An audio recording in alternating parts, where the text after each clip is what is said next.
옛날 아주 멋진 사양 노루 한 마리가 있었어요. 그 노루는 언제나 코끝에 밀려오는 향긋한 향기에 매료되어 있었어요. 시간이 흐를수록 그 향기는 점점 더 짙어지기만 했어요. 그 강하고 유혹적인 향기가 늘 자기 주변에서 나기는 나는데 도무지 그것을 찾을 수가 없었던 거예요. 어느 날 사약노루는 이 향기가 어디서 오는지 꼭 알아내고야 말겠다고 생각했어요.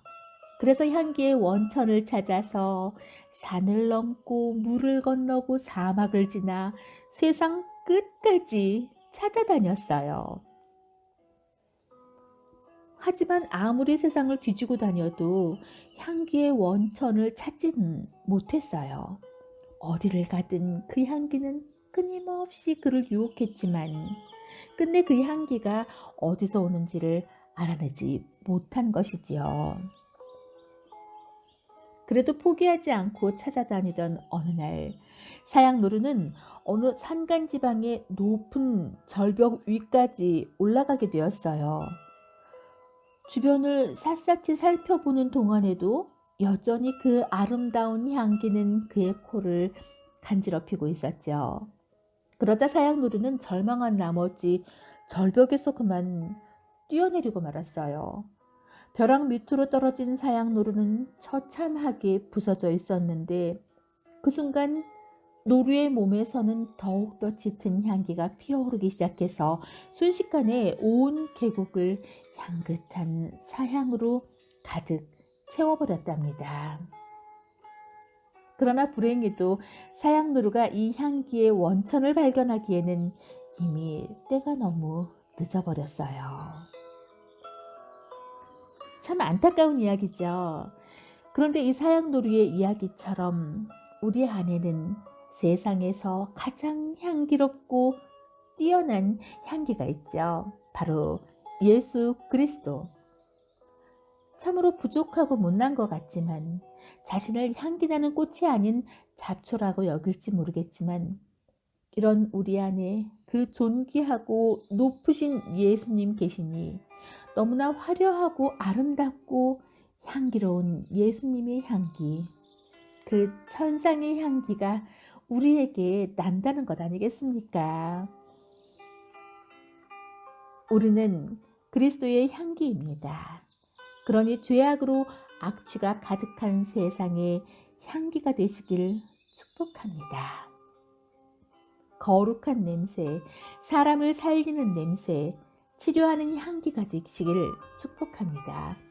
기도의 향기가 늘 피어오르고 기쁨과 감사의 향기가 우리 심령 가운데 넘쳐나기를 그리스도의 향기로 살아가시기를 축복하며 기도합니다.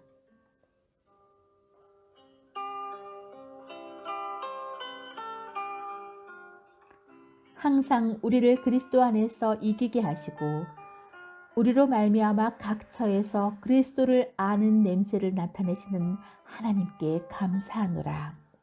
우리는 구원받는 자들에게나 망하는 자들에게나 하나님 앞에서 그리스도의 향기니. 고린도후서 2장 14절 15절 말씀. 아멘.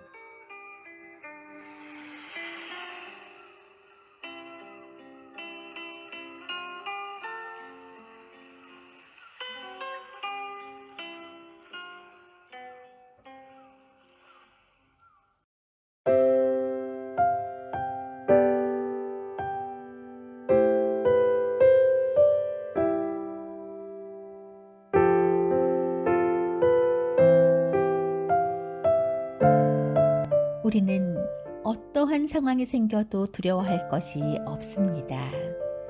내가 너와 함께 하겠다고 우리 주님 약속하셨으니까요. 이사야 말씀을 보니 내가 물 가운데로 지날 때에 내가 너와 함께 할 것이라. 강을 건널 때에 물이 너를 침몰하지 못할 것이며 내가 불 가운데로 지날 때에 타지도 아니할 것이요 불꽃이 너를 사르지도 못하리니 대저 나는 여호와 네 하나님이요 이스라엘의 거룩한 이요 내 구원자임이라 하셨으니까요. 물 가운데로 지난다고 합니다. 불 가운데로 지난다고 합니다. 물과 불을 피해가는 것이 아닙니다. 오늘 저는 이 사실을 마음에 깊이 새깁니다. 살다 보면 사고를 당하기도 하고 사업이 실패하기도 하고 병에 걸려 고통받기도 합니다. 재정으로 힘겨운 터널을 통과하기도 하고 환난을 당하기도 합니다. 이스라엘 백성들은 나라가 망하는 시련을 겪었습니다. 그러나 오늘 말씀에 물이 침몰케 못하고 불이 사르게도 못한다고 합니다. 영원히 망하게 하지도 못한다고 합니다. 그 어떤 역경과 시련 속에서도 하나님께서 함께 하시고 지켜주셨기 때문이지요. 역사를 주관하시는 전능하신 하나님께서 우리 삶의 불 가운데에서 물 가운데에서 우리와 함께 하십니다. 우리는 두려움과 고통의 시간을 통과하기도 합니다. 그러나 하나님께서 우리와 함께 하시고 붙들어 주심을 믿습니다. 그리할 때 세상을 이기며 진정한 자유를 누리며 살아갈 수 있습니다. 아무것도 두려워할 것이 없습니다. 우리 주님 함께 하시니까요. 오늘도 우리 주님 함께 하시니 어떠한 상황 속에서도 낙심치 않고 반드시 일어설 수 있습니다. 승리는 우리의 것입니다. 할렐루야. 축복합니다.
예수께서 나오사 큰 무리를 보시고 그 목자 없는 양 같음으로 인하여 불쌍히 여기사 이에 여러 가지로 가르치시더라. 마가복음 6장 34절 말씀. 디베랴 광야로 이동하신 예수님. 삽시간에 그 소식은 널리 퍼졌고 수많은 무리들이 모여 앉은 빈들에는 어느새 군중들로 가득합니다. 예수님은 절망과 고통의 광야를 목자 잃은 양떼처럼 걷고 있는 그들을 보시며 불쌍히 여기셨습니다. 그래서 그들을 도우시고 병을 고치시고 친히 상처를 싸매어 주시며 복된 말씀을 전하셨지요. 그런데 어느새 해는 뉘어지고 갈릴리 바다의 하늘은 온통 붉은 빛으로 가득한 저녁 무렵 마을로 가서 저들에게 무엇인가를 사 먹게 하자는 제자의 권유에 너희가 먹을 것을 주라고 말씀하십니다. 5,000병이 넘는 자들을. 참으로 이해하기 어려운 말씀이었지만 오늘 제게 주신 말씀은 불쌍히 여기사 그리고 너희가 먹을 것을 주라. 즉 세상을 향한 긍휼의 마음과 비록 작은 것일지라도 내게 있는 것을 주님 손에 내어드리라는 뜻으로 깨달아집니다. 내게는 주님께 내어드릴 만한 것이 없는 줄 알았습니다. 아무것도 가진 것도 없는 내가 무엇을 어떻게. 그런데 한 송이 꽃을 보아도 꽃잎은 나비에게 꿀은 벌에게 향기는 바람에게 주고도 아깝지 않다는 한편의 시가 떠올랐습니다.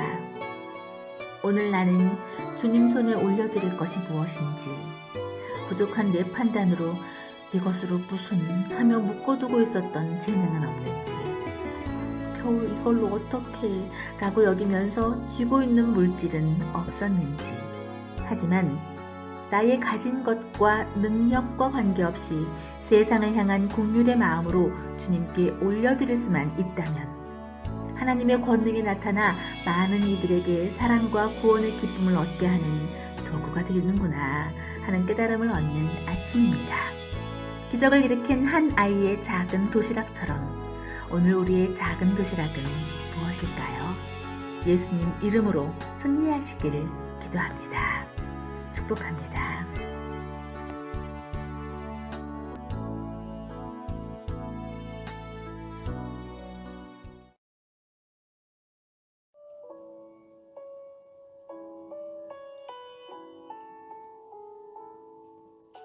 요즘은 시간의 대부분을 성경을 소리내어 읽고 있다고 해도 과언은 아닐 것이다. 10년 전 처음 큐티를 해서 나눌 때의 마음도 나도 살고 남도 살자였듯이 지금 성경을 소리내어 읽어 녹음을 하고 유튜브에 올리는 것 역시 나도 살고 남도 살자는 마음으로 하고 있다. 미디어 콘텐츠가 넘쳐나는 정보의 홍수시대. 나는 기독교 콘텐츠도 많아져야 한다고 생각한다. 인터넷을 켜면 세상 이야기보다 인터넷에 하나님의 말씀과 찬양, 믿는 사람들의 눈과 귀를 즐겁게 할 콘텐츠들도 가득해져서 온라인상의 유해 환경을 물리쳐야 한다고 생각한다. 많은 분들이 일하면서, 운전하면서, 걸으면서 하나님의 말씀을 들었으면 좋겠다는 마음으로 기도하며 성경을 녹음해서 유튜브에 올리고 있다. 지금을 기근의 시대라고 한다. 양식이 없어 기근이 아니라 하나님의 말씀에 귀 기울이는 사람이 없는 시대를 기근의 시대라고 한다. 믿음은 먼저 들어야 한다. 이 시대에 우리가 붙들어야 할 신앙의 중심은 바로 말씀을 잘 읽고 듣고 지키며 살아가는 것이라고 성경은 말씀하신다. 수많은 정보가 쏟아지는 시대에 우리는 말씀에 집중해야 한다. 행함이 있는 신앙이 되기 전에 먼저 말씀을 들어야 한다. 말씀 속에서 하나님의 뜻이 무엇인지를 발견해야 한다. 말씀을 읽고 듣고 이해하고 진리를 깨닫고 말씀대로 살아야 하리라 다짐하고 실천할 때 비로소 복이 있는 삶, 하나님께서 기뻐하시는 사람이 될 줄 믿는다. 그런데 사실 쉬운 일은 아니다. 때론 낙심이 될 때도 있다. 읽는 이도 많지 않은 것 같은데 굳이 큐티를 이렇게까지 전송해야 하나 하는 생각. 듣는 이도 별로 없는 것 같은데 굳이 이렇게 읽어서 올려야 하나 하는 생각이 문득문득 들 때가 없지는 않지만 묵묵히라는 말, 선교지에 와서 배운 그 묵묵함으로 선한 일에 주님 기뻐하시고 주님 말씀 나눔에 나도 살고 남도 살자는 뜻을 가지고 그저 읽고 또 읽는다. 신앙은 듣는 것에서부터 시작된다. 잘 듣는 것이 신앙이다. 믿음은 들음에서 난다. 믿음은 들음에서 나며 들음은 그리스도의 말씀으로 말미암았느니라. 로마서 10장 17절. 그러므로 훈련도 필요한 것 같다. 말씀을 읽고 듣는 훈련. 신앙의 다른 어떤 열심보다 듣는 것이 더 중요하다. 듣는 것이 우선되어야 한다.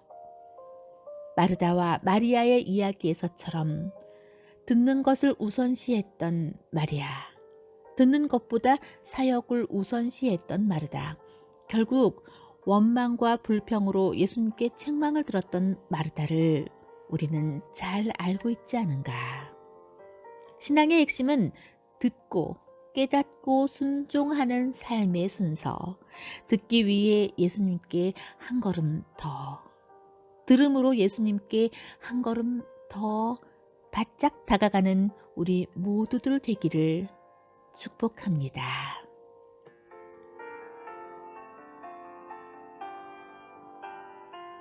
이 예언의 말씀을 읽는 자와 듣는 자와 그 가운데에 기록한 것을 지키는 자는 복이 있나니 때가 가까움이라. 요한계시록 1장 3절 말씀. 아멘.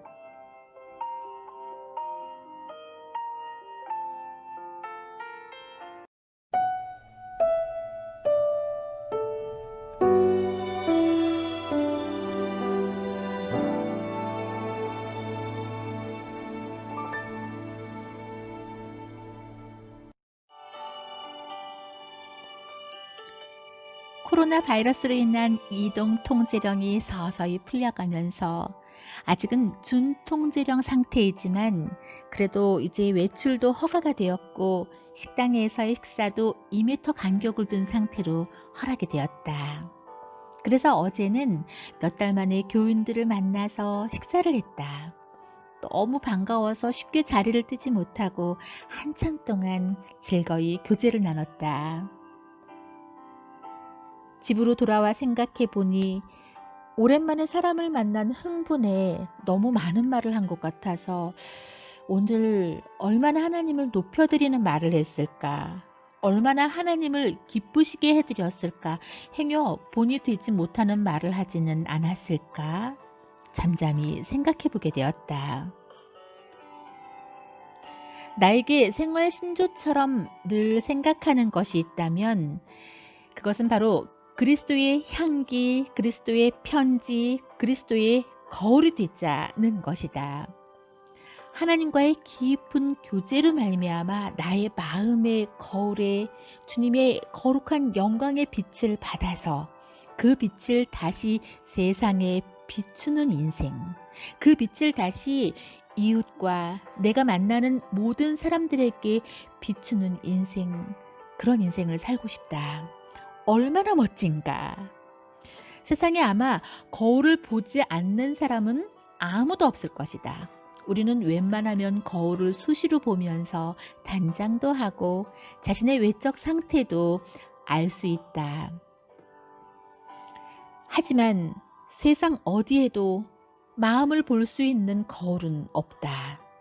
무엇이 잘못됐는지, 무엇을 고쳐야 하는지, 얼마나 추악한지, 얼마나 더러운지 볼 수 있다면 아마 깨끗하게 씻고 고치지 않을 사람 아무도 없을 것이다. 하지만 다행히 우리에게는 말씀의 거울이 있으니 보고 알아차리고 깨닫고 고칠 수 있다.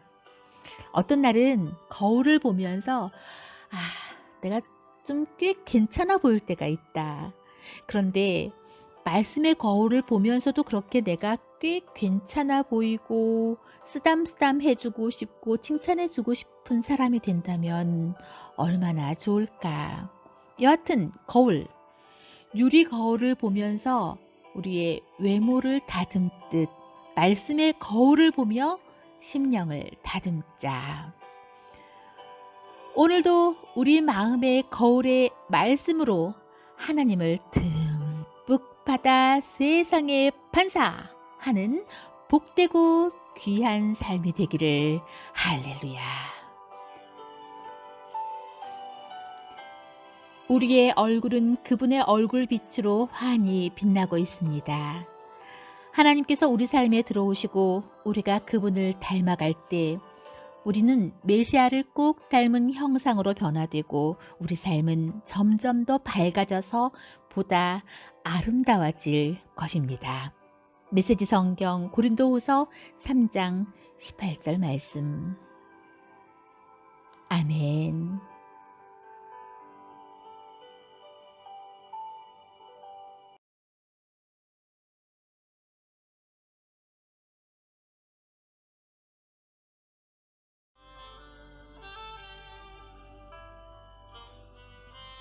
우리가 알기로 독수리는 하늘의 제왕으로 어떠한 상황과 최악의 조건 가운데에서도 비상을 하는 새로 잘 알고 있습니다. 하지만 조류학자들에 의하면 절대 그렇지 않다고 하네요. 독수리는 날개를 펼치면 그 전체의 길이가 2m는 좁게 된다고 하죠.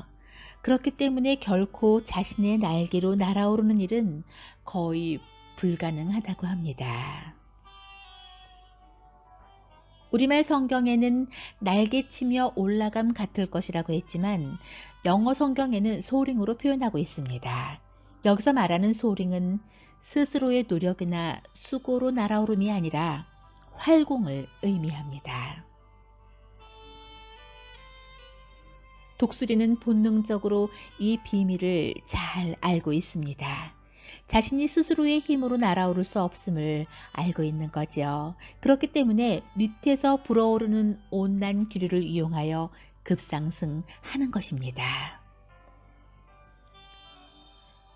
그러므로 독수리가 날아오를 때 자세히 보면 독수리는 날개를 퍼덕이지 않습니다. 오직 날개를 쫙 펼치고 가만히 있습니다. 그러면 바람이 날개를 밀어올려 높이 날아오르는 것이지요. 그러므로 하나님을 앙망하는 자의 축복은 성령의 바람이 성도의 삶을 날아오르게 하는 것입니다. 성도는 독수리처럼 스스로 날 수 없습니다. 은혜의 난기류, 성령의 난기류가 불어야 날아오를 수 있습니다. 성경 어디를 보아도 주체는 하나님이십니다. 그런데 우리의 오류와 위기는 내가 주체가 되는 것입니다. 이스라엘 백성들이 홍해를 건널 확률은 0%였습니다. 그것은 참새가 태평양을 건너려는 것과 같은 일이지요. 그러나 하나님의 능력의 손으로 저들은 쉽게 홍해를 건널 수 있었습니다. 마치 독수리가 어떤 바다든 유유히 건너는 것과 같은 이치입니다. 그러므로 우리는 소링의 은혜를 구하고 소링의 축복을 갈망해야 합니다. 내 힘을 포기하고 성령의 바람을 앙망해야 합니다. 그리하면 거친 파도와 풍랑에도 불구하고 날아오를 수 있을 것입니다. 아니, 그분이 날아오르도록 날마다 새 힘을 더하실 것입니다. 오직 여호와를 앙망하는 자는 새 힘을 얻으리니 독수리가 날개치며 올라감 같을 것이요 다른 박질하여도 곤비하지 아니하겠고 걸어가도 피곤하지 아니하리로다. 이사야 40장 31절 말씀. 아멘.